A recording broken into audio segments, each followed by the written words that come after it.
খালেদা জিয়ার ক্রমশ স্বাস্থ্যের এই অবনতি হয়েছে। আমরা আল্লাহর কাছে দোয়া করি, সারা দেশবাসী আজকে ওনার জন্য দোয়া করছে। সারা বাংলাদেশের প্রত্যেকটা প্রান্তে প্রত্যেকটা দলের মানুষ, মতের মানুষ, ফেসিবাদ বিরোধী প্রত্যেকটা রাজনৈতিক দলের মানুষ, পৃথিবীর সবাই ওনার জন্য দোয়া করছেন।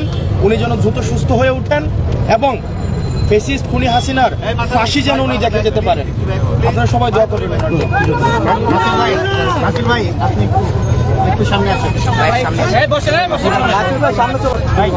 আপু আপনি ওই পাশে যে নাসির ভাইকে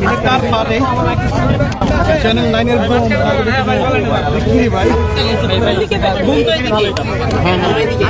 সমস্যা নাই। ওনার যে সিচুয়েশন, এটা তিনটা শব্দ বলবো। একটা হলো ওনার অবস্থা ক্রিটিক্যাল, একটা হলো বাট স্টেবল, কিন্তু উনি কমিউনিকেট করতে পারছেন, অর্থাৎ ওনাকে যে ডিরেকশনটা দিচ্ছেন ডক্টরসটা সেটা উনি নিতে পারছেন।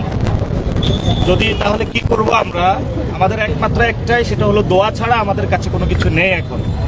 দেশবাসীর কাছে, সবাই রাজনৈতিক ব্যক্তিবর্গের কাছে আমরা বলবো সবাই দোয়া করবেন। পরিস্থিতি সব মিলিয়ে আমরা যে খুব ভালো বলবো এমন না, তবে এখন আমাদের একটা উপায়, সেটা হলো দোয়া। এটা ছাড়া আর আমরা কি বলবো। Thank you. ঠিক আছে।